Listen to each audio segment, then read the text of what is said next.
Hello and welcome to Paula's Run Club with me, Paula Radcliffe. And me, Christopher Thompson. And this is, as we keep saying, this is your running club. It is about what you want from us, whether you're attempting a marathon or just a fun run. We are here to help you along the way. Everyone's welcome, and we will try our very best with the tips and advice. And on this week's show, we have one of my heroes, a legend of the sport, Olympic champion, first ever Olympic champion back in 1984, and a real trailblazer. Coming up, Joan Benoit Samuelson. NordVPN, cybersecurity built for every day. And just a quick reminder as well that this podcast is brought to you by NordVPN. Many thanks to them for their support.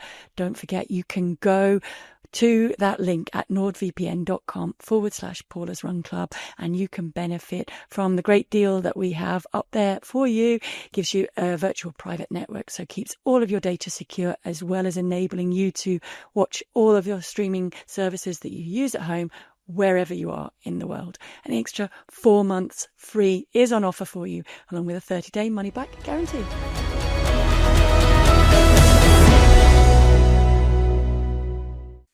So now please remember, as I said, this is your podcast. It is somewhere that you can come to. So please don't forget to send in all of those questions to that email address, paulasrunclub@momentumbroadcast.co.uk. The WhatsApp number, +44 7564 747 914. And of course, on all of the socials at Paula's Run Club. You can also send in questions on YouTube as well once you've watched that there. And we are still taking the funny stories. And have we got any for this week? Tomo, have you had anything funny happen to you this week? Oh, funny you should say that, Paula. we did have someone write in, which is quite relevant because in a few weeks the Great South Run is coming up in a couple of weeks. I lose track now of calendars, but yeah, this came in from Claire Munn, which it says funny things that happen when running. This is really good, actually. I did have a good chuckle. So thanks very much for an awesome podcast. Really brightens up my Mondays. Thank you very much. My funny thing, when I did the Great South Run for my 40th birthday, dressed as Wonder Woman top with a cape, important, and sparkly tutu, a local radio presenter after they could interview me and why I was there prior to the live interview. I pointed out on my outfit and joked that I was an elite pacer. He then introduced me on the radio as an elite pacer. In all seriousness, I could have died. I want to know what year that was. Situations like, well, what do you say? Because when someone's taking you seriously and you think it's a joke, and then it's like you've got to make them look silly again, haven't you, by pointing out?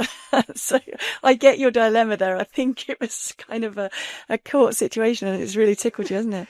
It has, because I'm just like, they should so do that for races. Just have like a Wonder Woman or like Superman pacing the elites. It'd just be, because they have at London Marathon. Yeah. They have, what was it, the they have the Shaftesbury vest, the Shaftesbury vest from Dave Bedford, the iconic from the Dave Bedford. So it would be funny just to have.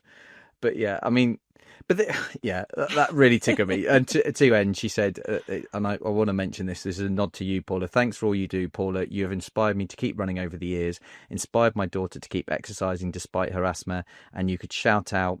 And if you could do a shout out for Bacon Butty Brigade, Kent's free premium port-based running club. There you go. That was a bit of a tongue twister. You are both always welcome to our club night. Love, Claire. Well, I mean, that is just a lovely, excellent. I mean, always love a bacon message. Butty. Actually, coming off the back of the Great North, that used to be one of the highlights of getting there so early in the morning. And actually at the London Marathon, when we get there with the broadcast team, the first thing you do is head to the refreshment tent or canteen tent, whatever they call it, and pick up your bacon butty. Oh, there you go. There you go. Well, you can go to Kent now and get a free premium port-based running. Port-based Bacon Butty Brigade. Yeah. I can't even. I said it the first time. I got away with it. I shouldn't repeat it. But yeah, no, absolutely brilliant. Any for you? Any? I don't know if I've got any funny ones really for this week. Paula, I was going to say, I was letdown, aren't I? Listen, it will come to you. Actually, no, I will, because my mum came over to stay, and I try usually to get her to. She used to come down with my dad, and they used to camp just down the road from us, a couple of hours down the road, and this amazing beach down there with an amazing restaurant. So I usually try and get her there when she comes over at the beginning of the summer. Didn't have time this time because both of my kids were ploughing through exams, and it was really kind of full on trying to keep them going through that. And so we did it at the end of the summer instead. So we went down there. And now what's really nice is I'm trying to fit in runs, not just for me, which usually gets planned around everybody's day, but trying to plan in Raf's runs as well. So we decided we would fit in the run from the beach. So we drove to the beach, basically stuck Mum on the beach, and then went off for a little run and came back, Like and we she's a could just beach jump towel. straight in the sea. And she kept the spot on the beach, which was really cool. But we were leaving the hotel, and I've of course come down dressed in my running kit. And so I handed in the room keys, and the lady said to me, "Oh, are you going to play tennis?" And I kind of looked down at all my running stuff, and I said, "No, I'm going for a run." I said, "We're going to go." And she said, "But you are going to enjoy the weather and the beaches as well." And I said, "Yeah." I said, "We are going to go to the beach afterwards." And she went, "And your mum's going to come running?" I said, "No, Mum is just going to the beach." So that was basically the fun story, was that when we were going on, my mum was the one looking out the windows trying to plan where we could actually run from the beach, and pointing out all these trails that you couldn't actually run on because she's not the runner, and us two are. But we managed to get the run in anyway and get back and rescue her, and she was still on the beach. But I am getting to the funny bit of the story. She wasn't there when we got back. And so we picked the run, and we get back and we see all the towels and the umbrella stuff that I've laid out. And no Mum. Because when we'd got there, she said she wanted to sit in the shade, but then she'd got cold in the shade, so she'd moved to the sun. But we were literally looking around thinking, well, where is she? Because all our stuff's there, and she's not in the sea, and we can't see where she is. So it was kind of, where's Mum on the beach? Where's So instead of where's Wally, we were trying to find where's Mum Wally, gone. where's Mum? Oh God. So That was a long story, that one. No, listen, I like long stories. So I've got this is in nod to Joni coming up on the episode, because two things, like, again, we'll get into it, but she mentions in it about not worrying about what other people think, and that's why how she ran, because she didn't run initially because of people judging and stuff, and then she just decided, I love running, so I'm going to do it. So in honor of you talking about your mum and getting lost, not that I'm going to talk about mums getting lost, or where's Wally's, but I kind of, this story sprung to mind when you talked about, it was a few weeks ago, when you mentioned your dad and his kind of superhero moment to kind of get you to the airport for Sydney, and it sparked my memory of a story around Gemma's mum, for something similar but slightly different. So, and this is going to, probably for people that live in Cornwall, is going to sound like, is that possible? But this happened. So Gemma lives in a place called St Austell, and as her mum dropped her off at the station in St Austell, and as she was pulling off from the station, she shouted to her mum, "I've forgotten my passport." And she was obviously on the train to go up to London to then get a flight to, I forget the race where it was.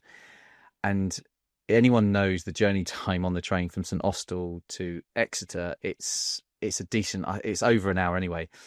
And Gemma's mum drove home, found her passport, drove to Exeter in time to hand her the passport. Wow. As she pulled up on the train station, hand her the passport, and then she carried up on the train on the way up to London. How impressive is that? I'm like, very impressive. Big like, shout out to big Gemma's shout mum. out to Gemma's mum for doing that, because it's like, it's one of those things of, because again, when you're doing like talks to people, and Gemma's done a few talks to schools and stuff, I always say to her, you should tell that story, because I just think it's a lovely way that parents kind of, well, some get lost on a beach.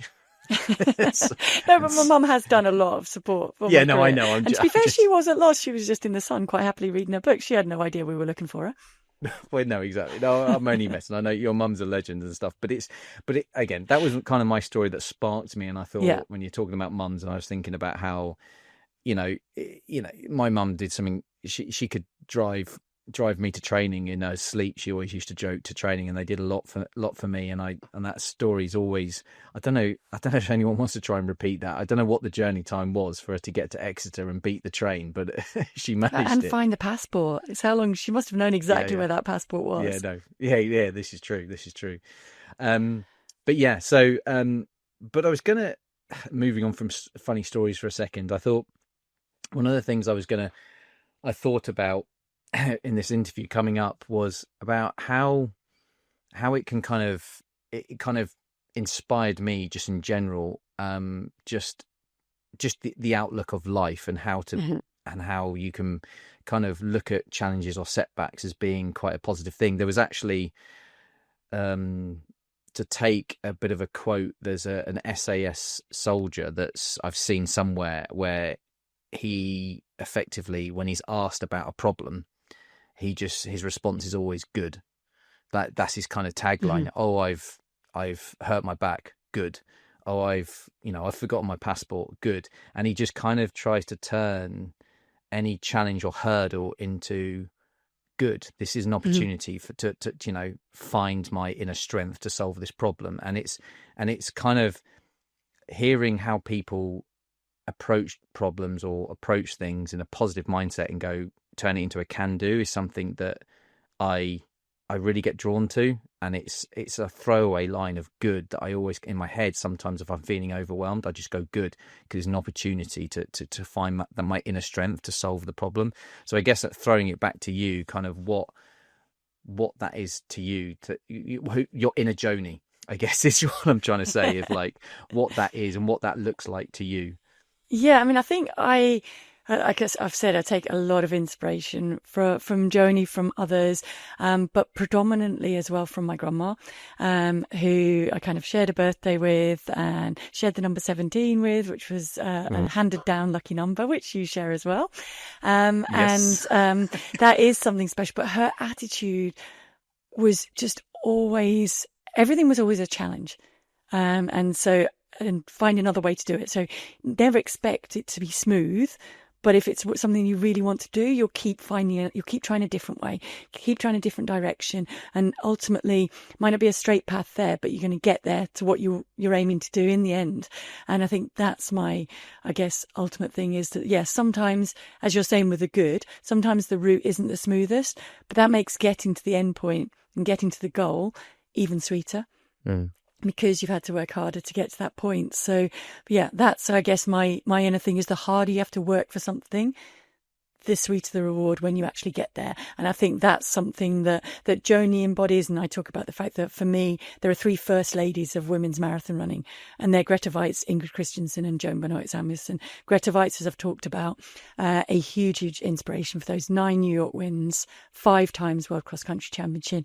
She competed on all surfaces, but she was a phenomenal person in the way that she fought the cancer to the end as well, and made a huge difference for all of those cancer treatments, and inspired a lot of people in the way that she fought.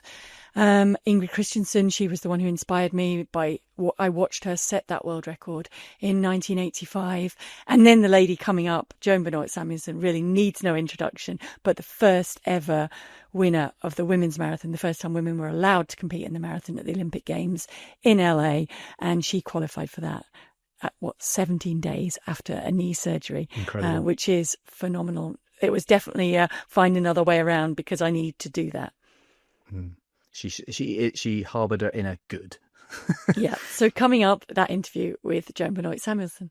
So hello and welcome to a massive idol of me. I'm so excited. An idol for me. I'm so excited about this chat to welcome the one and only, doesn't really need any greater introduction than Joni, but Joan Benoit Samuelson, winner of the first ever women's Olympic marathon in 1984. But more than that, a huge icon to every female, and probably male as well, marathon runner out there. Joni, thank you so much for making time for us in your busy schedule, because I know you've just come back from your recent Beach to Beacon. Right. It was the 27th TD Beach to Beacon 10K in my hometown of Cape Elizabeth, Maine. Which you've been organising, obviously, for the last 27 years from the beginning. And you've run a fair number of them as well, right? Well, I usually run every 5th year, but since last year was the 40th anniversary of my Olympic run, I decided to hop in. It's hard to believe it was that long ago. But, I know. Anyway, I think time marches on. I'm 27 years older than I was when I started the race, and I don't know. I'm just trying to hang on as best I can in the running world. And I think that's why you are so inspirational to so many of us. But let's take it back to those Olympic Games in 1984, because it looked like all smooth sailing when we were watching, but it wasn't going into those games, was it? I know you had a knee surgery. What was it, 17 days before the US trials? Right. I had arthroscopic knee surgery on my right knee, which has now been partially replaced because the cartilage was being abraded by whatever foreign piece of plica or whatever it was in the joint space. But, I just kept thinking that I'd trained so hard, and I didn't think there was anybody else out there training as hard as I was, and I wasn't going to let that opportunity pass me by easily. So, I think in hindsight, it was probably a blessing in disguise, because I think I would have overtrained. Actually, I felt the knee go on St. Patrick's Day, March 17th, and the trials were May 12th. So I didn't have a lot of time to spare. And fortunately, at the 11th hour, the surgeon for Athletics West, which was the Nike subsidized team I was running for at the time, agreed to go in and see what was going on. And I think he did the surgery thinking that there was no way I was going to run the marathon trials, but the 3,000 meter trials were a month after the marathon trials, so maybe I could get back for those trials, even though the marathon was my stronger event, much stronger event. Because at that point you held the world record and you had run 2:22 in Boston, was that correct? 2:22:43, right. And Boston is, I guess, it's very close to your hometown in terms of the same coast, and certainly for us from across the pond, it's close. And it was where you first ran. It wasn't where you ran your first marathon, was it? I ran my first I actually ran my first marathon unexpectedly in Bermuda. I was down there for the 10K, and a bunch of us thought we'd run half of the Bermuda Marathon, which was the following day. And we got to the halfway point, and the course marshal said, well, if you want to get to the finish line, you're going to have to wait for the sag wagon. So we didn't feel like waiting around for the last runner to pass us by. So we just stopped and chatted and decided that we'd get there faster if we just ran. So I did finish that marathon. And I think I ran a 2:54, and then I officially ran the Boston Marathon a couple months later, and that was a 2:35, which I think was the fastest at that time. Mm-hmm. And then so that was the 79, and then in 80, I went down to New Zealand early in the year to try my luck at some of the track races, but there was a marathon in Auckland right before I was heading home, and I decided, why not? I'll jump in and see how it goes. And it was like 96 degrees at the start of the marathon, and the road temperature was well over 105, and I ran a 2:31. Don't ask me how I did that, but I did. And then from there, I went to Boston in 81. I was third. I can't even remember what I ran. And then I came back in 83 and ran the 2:22. And then I went to Chicago in 85 after the Olympics. And that's when I ran my fastest marathon time, which was 2:21. I'm notorious for not looking at race courses before I run. And that was one of the race courses I wish I had looked at, because Ingrid Christensen was in the race, and we were stride for stride for the first 10 miles. And then I left her, but Rosa Moda was also in that race, and I knew what she was capable of based on the 84 games. And I just went for it, keeping something in reserve. And then there was the finish line. I said, what? And if I was ever to break 2:20, it would have been then. But, I can't complain. I was pushed by two great runners and won the race, which is going to be my 40th anniversary in another month. Excellent. I love the way that you tell stories that like that with everything that you do. But were you aware at the time of how much of a trailblazer you were, and those other iconic women that you've just mentioned there? You were really blazing a trail for the rest of us to be able to follow and kind of take for granted now with all of the events that are out there. But at that time, you didn't have the choices that are available now for racing, did you? No, and as a matter of fact, if I'd been born a few years later, I probably would have tried my luck at soccer, but soccer wasn't available for girls in high school until well after Title IX legislation became law here in the States. And I have two older brothers and one younger brother, and they all played soccer, but that wasn't available for me. The only sports that were really available for me outside of running was the sport of tennis and skiing. And it was thanks to skiing that you actually got into running, Yeah, was that it? was I a read a silver story. lining. Yeah, I broke my leg ski racing and started to run as a form of rehab.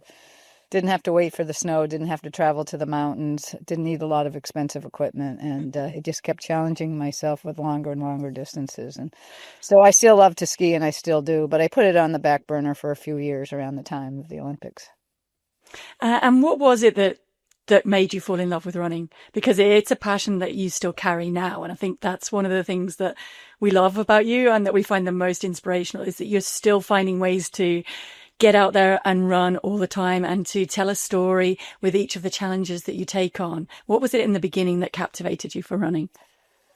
I think just basically the challenge and passion intertwined, and I kept challenging myself with longer and longer distances. When I first started to run, I ran outside my parents' front door, and I was a little bit embarrassed to be seen. So when cars passed me, I would walk, and then I ran within the confines of an old abandoned army fort where the Beach to Beacon now finishes, ironically. But I then just one day said, I don't care what other people think. I'm just going to run because I love to run, and who cares what other people think. But as you mentioned earlier, Paula, the storytelling, and that's what motivates me. So my last marathon was going to be in 2008 when the U.S. trials were held in Boston, and I was 50 at the time. And I thought, an Olympic trials in Boston, why don't I just go out with an Olympic trials in Boston where I started my career and try to run a sub 250 at the age of 50. And I did that, and then that was going to be it. And Dina Castor won those trials. So it was Dina and Blake Russell and Magdalena Boulay, and they all waited for me at the finish line and sort of walked off into the sunset thinking that was it and what a way to end and yada, yada, yada. And then the next fall, Mary Wittenberg called me when she was head of the New York Roadrunners and said, Joni, it's our 40th anniversary and the 25th anniversary of your Olympic run in LA. Do you want to come to New York? And I said, well, that tells a story. I'll come to New York. And then the next year it was Chicago, and the date was 10-10-10, and I couldn't pass up Carrie's invitation with numbers like that, so I ran there. And then it was Athens for the 25th, 100th anniversary of the Battle of Marathon, and any marathon should have been there, and I wanted to be there, so I went over there. And then it was the Abbott World Majors, and I wanted my 6 stars, and I didn't know if I was going to get my 6 stars, but I did finally in Tokyo 2 years ago. And Tokyo's a tough one as well, isn't it? That's the hard one to end on, I'll tell you. So I think that was it for marathoning, but you never, never say never, because we've got the Olympics coming back to LA, remember? Yeah, right. I think they've got to at least get you out there as the honorary starter, but maybe if they have a mass race or a 10K. Yeah, even. I hope they have a mass race. There was one in Griffith Park a couple days before the Olympics started, or on the eve of the Olympic opening ceremonies. And I was speaking to folks at Nike, and I said, wouldn't it be great to bring everybody in the running community who's there to this race? So I think that's something I'd like to do, and hopefully I'll still be able to go the distance, whether it's a 5K or a 10K. Oh, that would be amazing. I ran in the Marathon pour tous in the Olympic Games in Paris last year, and I actually was coming into the home straight. I ran the 10K, but I was coming into the home straight, and I saw Rosa Mota just ahead of me, so I actually finished with her. Another one of those icons. Good for you. She's running really well. She's running really well. But You it's, know, I I think it's, saw her on a training run right before the Olympic marathon. I was staying with a family in Santa Monica, and I was finishing up a run on Santa Monica, and I saw this little woman surrounded by an entourage of people on bicycles and running next to her. And I told my coach, Bob Seveny, when I got back, I said, I don't know who I saw out there running, but I have a feeling she's running the Olympic marathon. And I guarantee you, whoever it is, she's going to get a medal. So now I'm counting, you know, all the contestants, Greta and Ingrid and Lisa Martin and uh, uh, Joyce Smith was running well at that time. And I just said, whoever wants this marathon the most is going to win. And I guess I wanted it more than anyone that day. and was it your plan then, well before the race, to go when you did and to just keep running away? No, it wasn't my plan. I didn't have a plan. I never have a plan going into a marathon. I just run the way I feel. Seriously, I'm really by the seat of my pants, and I'm totally holistic with my training. Always have been, always will be. I know there's a lot of technology in there that today. You know, I use maybe an ounce of it, but you know, you just have to run the way you feel. And I think sometimes today's runners are too absorbed in all the technology and nutrition out there. You just run the way you feel and you eat what makes you feel strong. And that's the way I live my life. And And you do the things that you love. How much have you seen marathoning change? And it's because you've been a part of marathoning like for so long over those decades, and it's evolved from being a very much more of an elite sport into very much a mass sport now. Have you seen those changes really change how people are within the sport? yeah, but the technology has changed so much that I think the everyday runner now sees themselves as an elite runner because they've got all the product to make themselves feel and think that way, which is great. It brings more people into our sport. But I'm old school. I always have been. I always will be, I think.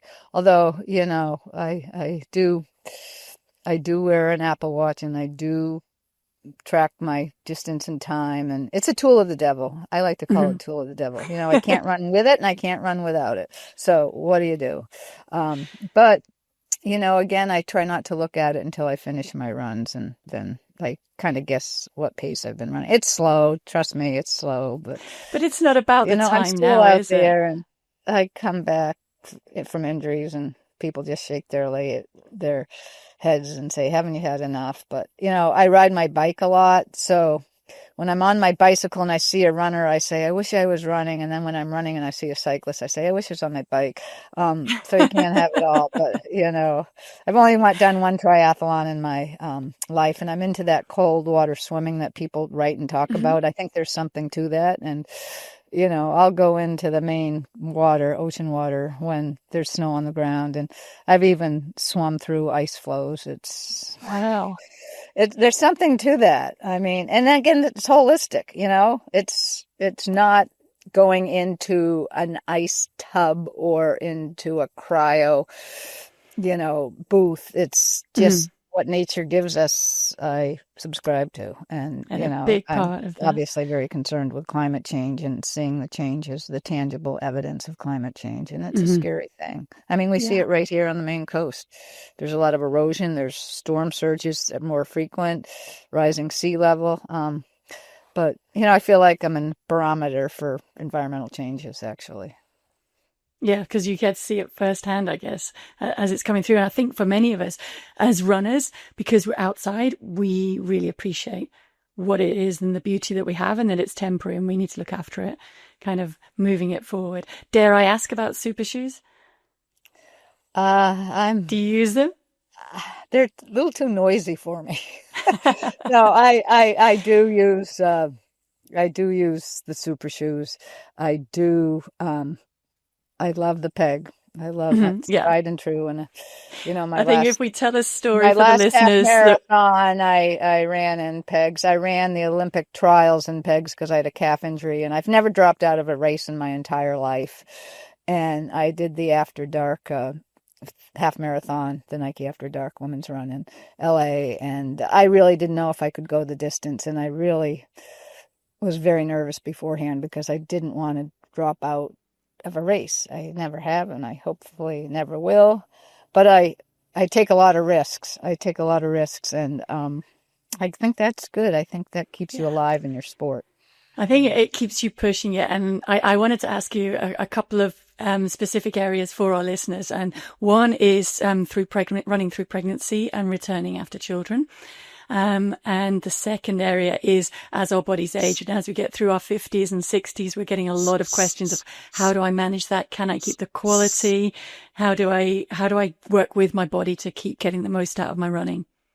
So if we start with the pregnancy one, because you carried on running through both the pregnancies, right? Yes. And I refer to my career as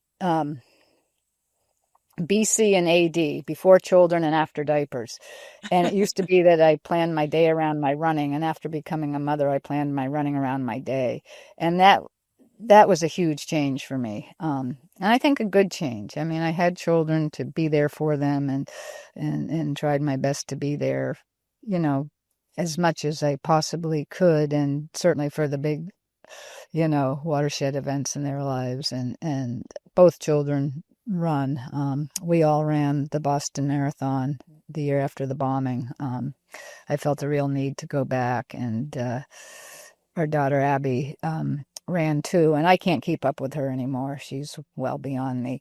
And then our son ran his only marathon that year, his only one to date, and he beat me actually. I think I ran a 2:54, and he ran a 2:50:01. Do you think he wanted to go back and try to break 2:50? Nope.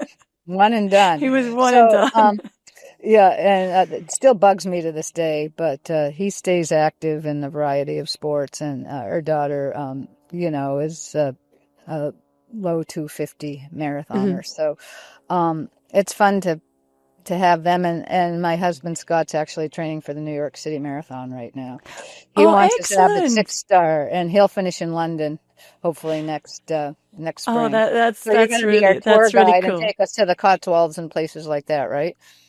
Yeah, definitely, definitely. And if you're in New York as well, we're hoping to be there with the podcast, with the Run Club, and actually Oh, do a good. shakeout in the park. So if you want to come join us, that's just a really casual one, and we would love to do that. I remember actually the time when you and Abby were running together in Chicago, and Abby, I think, had gotten just ahead of you.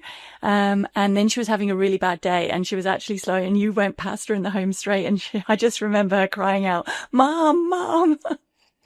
I remember that so vividly. And actually, she has those results that were in the Chicago Tribune framed, thanks to my husband, and yellow marked with her time ahead of mine because she started behind me.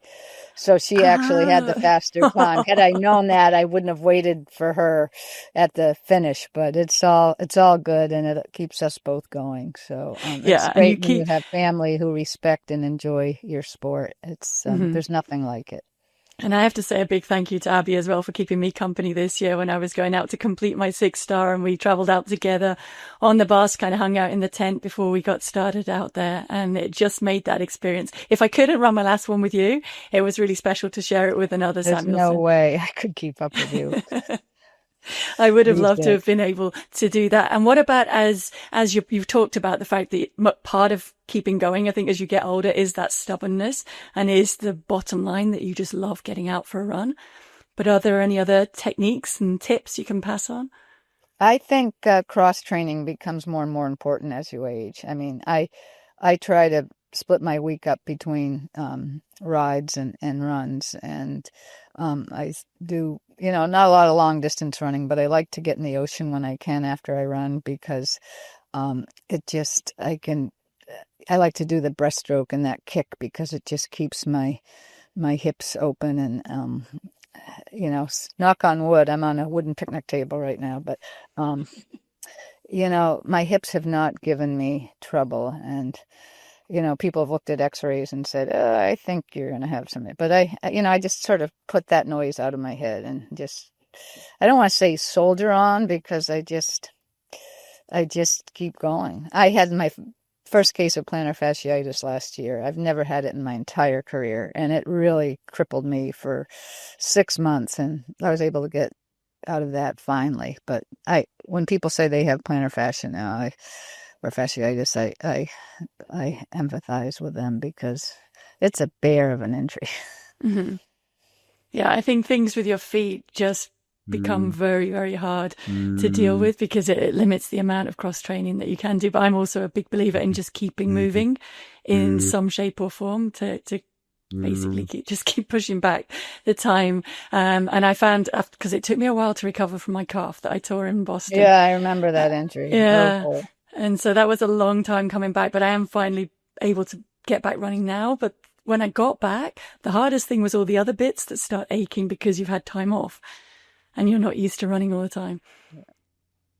But we did get a tip. So we had Tony Bignell, who I know you know from Nike yes. Lab. We had him on the podcast and he was actually telling us about these shoes that he has in the pipeline, which are kind of like a motorized bike for runners that you just push a little button and you get a little bit of assistance. Like an e-bike, an e-shoe, right? Yeah. So I think that's really cool. I'm not going to resort to an e-bike until I'm at least 70. Got a couple more years. No, you've got plenty of time. Year and a half. And you still do set those goals and to work towards. Yeah. So I do a lot of skiing, both alpine and Nordic in the winter, and I think it's the Nordic skiing that really has helped me throughout my career with upper body strength. I think runners tend to have stronger legs than arms. And I think if runners can work on their arm strength, especially as we age, that you become more efficient as a runner because your upper body strength is now closer to strength with your legs than it might have been without that kind of training. So that's one of my goals in life, is to try to get a bunch of post-collegiate athletes, endurance athletes, and put them on skis for 2 or 3 months during the winter months and see where they come out in the spring. Because I think there's a lot of, again, that's pretty holistic and no, I mean, I remember when I was injured, actually, way back at the beginning of my career, getting a Nordic ski machine because I was stuck in Loughborough in the middle of England and there was no snow I could actually get on. I was at uni.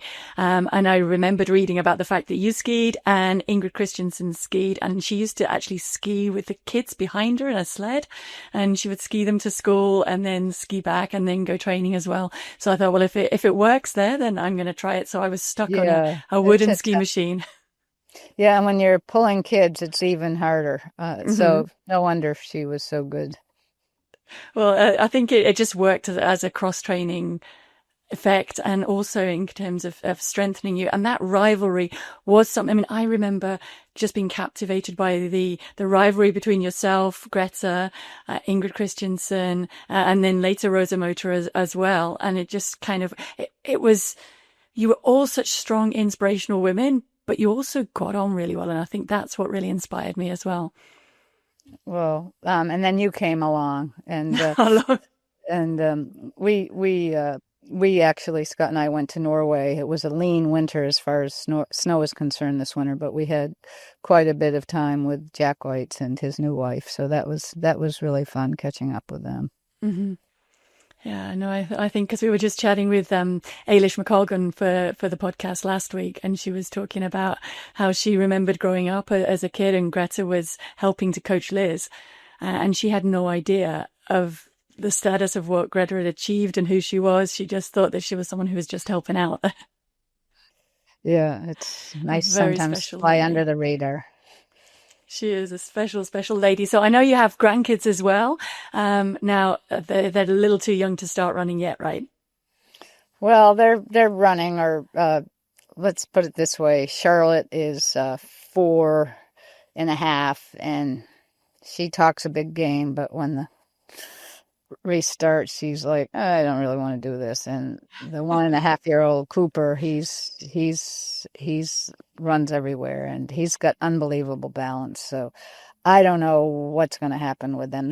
She's already charting her own course. She's sort of into the bohemian lifestyle and wears layered dresses to school. So who knows how she's going to wind up. But they're a lot of fun, and they keep us young, and they're very active, and that's what counts. And I know that you've got the ocean right there behind you. So, and you've got some work. I mean, Just before we came on, our producer asked you to list what you've done so far this morning. And just to clarify, it is just coming up to lunchtime, isn't it, there Yes, with you? it's And almost can you now. just reel off again all of those things that you've done, because it's super impressive? Well, I got up and I tried to read in bed for a little while, but then my head gets going and I think of everything I want to do during the day. So I got up, I had a cup of coffee, I went down and looked at our gardens here. I have vegetable gardens down here where we spend as much time as we can in the summer on an island in Casco Bay off the coast of Portland, Maine. And my mother spent her summers here when she was growing up. So we're doing the same thing now with our kids and grandkids. And it's a special place. And you only have dirt roads and a fire path. And so this is where I can run and not get as banged up as I do on the asphalt. And so I mostly run down here and ride my bike at home in Freeport. But anyway, so I keep gardens in both places, and it just brings me to a wonderful place being in the garden. You know, I have to feel the good earth, so to speak, and I grow a lot of what we eat for between April and October, and I always have my peas in the ground by Boston Marathon weekend and Patriots Day weekend here in the U.S. And then what did I do after that? I put on my sunscreen because the sun's an occupational hazard for me. And then I went out for a run, and then I came back, and my cousins had arrived on the scene, and had another cup of coffee. And then now I'm on this, and I've got a list that's even longer after we end this call. And I love the fact that everything is mapped out around different race weekends and different targets and runs, of course. Thank you so much for joining us, Joni. I'm going to let you get back to all of the things that you've got out there. Well, and thanks, Paula. hopefully... It's my honor. And, I think after that last question, I think the most important thing, especially in a woman's life who wants to run and stay active, is to find that balance in life. I think sometimes people get too focused on one thing, and I've always tried to maintain a balance, which obviously includes the mind, body, and the spirit, and I try to balance all those things as equally as I possibly can, and that's not always possible, but I try, and that's all you can do in life is try, right?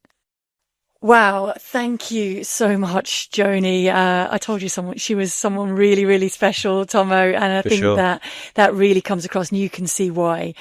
Such an inspiration, I think, to so many female, but also male runners out there, for just the way that she embodies the power of running and the community of running, I think. Yeah, I really enjoyed listening back to that. I wish I could have been there to ask more questions, because she was just like you say, she's such an infectious person that attracts kind of positivity and can-do attitude, which ironically is to blow your trumpet quickly, something I attribute to you, Paula, as well. Like, you're very Maybe much I've picked up on it from Joni. Well, this is what she said in the interview. Seriously, yeah, she was. It was one of my goals, if you like, when I got in my head that I wanted to finish the 6 majors. Originally, my big goal was to run the last one with her. So we both needed Tokyo. So I wanted to run Tokyo with her, but then I didn't get Boston done in time. And she ended up having to do London. Well, no, she did do London first, and then she ended up holding it together with sticky tape, basically, to get through Tokyo. But still hugely inspirational in managing that. No, well, exactly. But she says, the thing that she said about how, I think people can be forgiven, elite athletes, to be kind of trapped in their own generation of what was the norm for then, and take a step back as the sport moves on generationally. But she saw that as a positive, the way each generation kind of is a nod to the next generation, and I felt like that was very much a nod towards you, and just carrying on that. Like I say, the best way I can describe it is that can-do attitude of, we can do this, and then you go on and you keep pushing boundaries like she did. And she continues to do. I think that's the thing about it. I mean, I know you talked about the stories she kind of creates for herself, the narratives to kind of inspire herself to do more, but she's so subtle in the way she brings people with her. You think, in her own little world, she doesn't like to kind of almost blow her own trumpet, but at the same time, she can't help but inspire so many people around her, which I think's just absolutely awesome. I mean, I think that's evident, isn't it, from the we talked about in the interview with her, I talked about the Beach to Beacon race, which she set up, which is hugely, I mean, we've seen in past episodes about the impact of the Great North Run on the surrounding community. What she's done in Maine with that Beach to Beacon is made it a global race. I mean, runners around the world know about it and put it on their bucket list. I mean, have you done it? It's still on my list to tick off, and I have promised her I'll do it. Yeah, I feel bad because it's one of the ones, even though I was based in America for as long as I have, I didn't do, yet a lot of my teammates did and have run it. Like Ben True's a training partner of mine, and he won it, and it's some massive names, elite runners have run it. But again, it's not about the elites, it's about everyone doing it, and it's such an iconic, like you say, feel good race. But I think as well, one of the things I kind of clocked where she said, and again, this is a nod to how she sees things as positive. Like today, we talk a lot about the positive and negatives to tech and how it positive or negatively has impacted elites. But she said it in such a nice way of, look, technology today, if it's bringing more people into the sport, it's a complete positive. But she also said about, like, at the same time, don't forget to kind of go on feel. So don't lose the core of value of what running is, but see the modern tech through shoes. And I love the way she described an Apple Watch as like the devil's tool, or the tool of the devil. But the point is, it's like, while it's there, but don't forget what running does to its core value, but also see it as a gateway to get more people involved. And just the way she spins that into such a great kind of narrative. And I have to say, throughout the conversation I was listening, it kind of genuinely inspired me to go out the door and run, which sounds weird because I am a runner, but you know what I mean? We do inspire each other, but she was just such a great person to listen to. Yeah. And I think that's what really came. I think back to so many times, like when I've been injured, I go back, I don't know how many times I've gone back in my head to Joni was injured 17 and had a surgery 17 days before the US trials. It's crazy. And she just, it's that attitude that she has of like, it's not impossible. I have to just try. No matter how much anyone might tell her it's impossible, she just tries, and she just goes out and does it. And sometimes it does backfire. Like I've seen her really broken and her saying to me before, I really shouldn't be running this race. I mean, even before she ran the London Marathon, which I think would have been one of the ones just after came back to the actual course after COVID. And she did that London, and she said to me, texted me the night before saying, I would tell anybody else not to do it in the state that I'm in, but I'm doing it because I've come all this way and there's no way that I'm not getting around it. And I saw her turning into the mile that day, and you could see she was struggling, but she absolutely was finishing. And the thing that struck me as well was people around her had no idea who that was. Yeah. That there was a big icon finishing. She was picked up as she was coming down the straight by the announcers, but the other people in the race had no idea they were running alongside the Olympic champion from 1984. But it's those moments that I think sometimes people do pick up on that within the race, and she's so helpful to those runners around her through that as well. Well, it's that I can't remember if she said it exactly like this, but she blocks out the noise of a lot, and again, she kind of was referring to doctor's advice, which again, you got to take that carefully, and it alludes to what you said, but she marries out that with, you know, she likes to take risks in life, and I think that's, if she is, and you use the word trailblazer, she is a trailblazer. You don't become a trailblazer, you don't become this iconic figure without taking risks.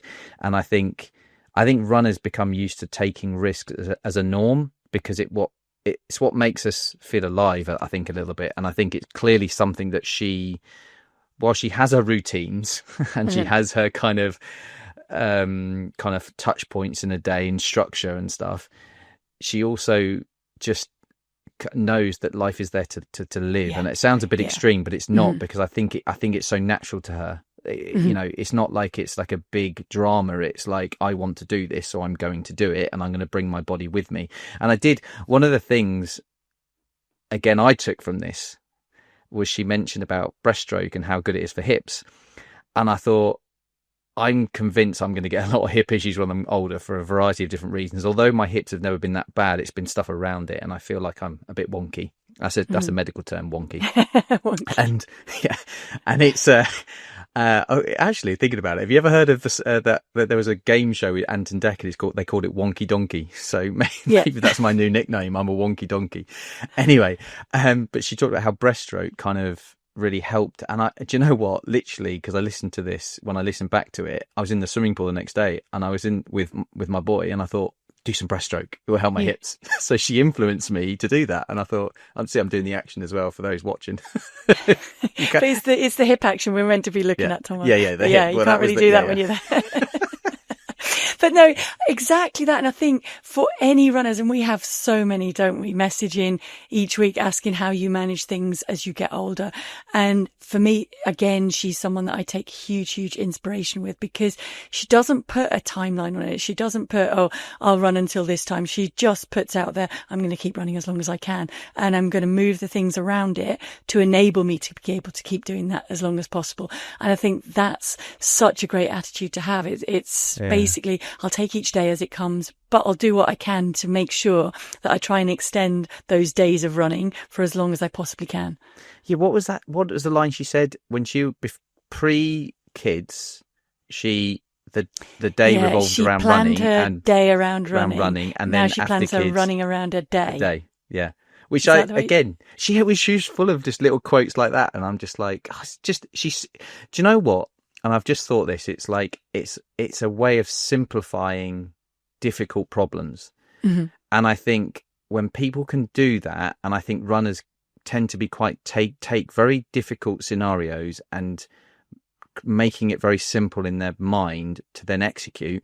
That's what I think Mo's very good at. He simplifies very difficult scenarios, and I know you do as well. You know, a marathon is a huge challenge, but you simplify the most difficult of things to be able to execute greatness. And I think she exudes that in her everyday life. She simplifies very difficult things and then executes greatness. Can I put that on a badge? Yeah. I mean, I'm trying to think. You're basically saying that she basically breaks down complicated tasks into one step at a time. What can I? And I guess it goes back to the thing that we always talk about. Going into marathons, going into big events, and it's control the controllables and control the things that you can do something about. And she takes that even simpler, and basically right now, what's the easiest thing for me to do? I'm going to do that one first, then that one. So it's like a series of stepping stones and just making it possible. And like you said, that kind of embrace technology, but at the end of the day, it's not necessary, and see it that for something that can make things too complicated as well, and just make it more simple. Don't sidestep the basics. Yeah. Should we do a quick? So hang on, I've got one more question for you. That's what I was going to say. Like, do you want to do the ice bath question? bit? Because I'm guessing that bit in the sea, she's surely inspired you to get in the ice bath. No. Do you know what? I thought I was going to get away with that. As it's getting colder, it's going to make my job harder, and so therefore I'm going to feel the pain of it's going to be getting close to zero soon, and therefore I'm getting into an even colder ice bath. So I'll feel my own pain, but I will give you the update of how I'm getting on. You won't even have to put the ice in it by the time you get to doing it. You just leave it out there overnight. It'll be like each time we'll be talking how far you're in. I'm up to my shin. Next week I'm up to my knee. And then I'm up to my thigh, and I'll slowly work my way up. And by this time next year, go from there. So we, instead of the honours board this week, actually in honour of Joni, what I thought we would do is answer one of the questions that I was going to put into the shakeout for this week. But I think the answer to this, see what you think. I think the answer to this can take a lot of inspiration from that chat that we've just heard from Joni. And the question comes from Don Powell in Basingstoke, basically down the road from me. Crikey. Yeah. So he's saying, hi, Paul and Chris. He's planning on running the Mont Blanc Cross next year. So it's in June next year, as he will have moved up another age category. I've run it before, but cannot manage the last 5K without mainly walking. I'm assuming that's because of the altitude, because it finishes at 2,000 metres high. He's tried going to Chamonix a week before the race, but that didn't seem to help. That can be because it takes sometimes there's a bit of a dip after a week at altitude, isn't there? But also the last 5K has only got 300 metres of climbing, which at sea level wouldn't be a problem. Help. P.S. I'm in my 70s. I don't know if that's a factor. What do you think? Well, because we sort of briefly spoke about this beforehand, didn't we? And that's why you've put this into this episode. Is it's as Joni talked about, it's kind of not trying to see something as a barrier. It's just something to work with. Like she talked about how cross training as you get older is part of the process. And I think when he says about being 70, is that a factor? It's like, well, work with what you can do rather than seeing as a reason it's hindering you, or what things can you do. And I think, like you mentioned, the dip with the altitude, there's possible quantifiable things you can do to kind of make things easier, but it all comes back to that positive mental attitude of finding a way. And I think if your starting point is how can I make that last 5k easier or better, that's a better to ask yourself rather than necessarily going, what are my limitations? Because and it's do you get what I mean? Yeah, totally. And I'm wondering if, like, kind of take inspiration, so just kind of move it on little bits. And it is, I mean, I certainly know that when you're going up big hills at altitude and when it's climbing, the minute you stop and walk, it's actually really hard to get going again. So it might be, and this goes back to actually my first time out to altitude, when I went out to the Pyrenees for the first time, and I went on some runs with two guys called Andrew Pearson and Richard Findlow, who used to run cross countries. They actually taught me to slow down at the bottom of the hill. Because I think I was just going at it with the sea level mentality of let's just attack this hill and keep going up it hard, or keep going up it as I normally would at sea level. And they taught me to slow down a lot, to the point where you almost think, have I slowed down too much? But you're able to keep going to the top. So whereas I might say to somebody, why don't you walk for little chunks before? So you're preempting having to walk at the end for longer by walking for small chunks. Actually, at altitude, I'm going to say, why don't you really slow it down, but just try and keep moving and see if that helps to move for further into it, and then allow yourself to walk, but closer to the finish. So instead of last 5k, you might get into the last 2k. See, that fits with the advice she also said as well, which you've reminded me of. She talks a lot about sometimes run without looking at the pace or the distance you've run, and then look back in hindsight when she's finished.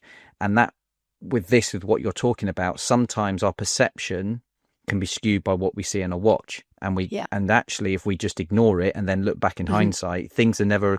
I always like to, in my head, especially marathon training, look back at my watch after a run, and things are never as bad as they seem.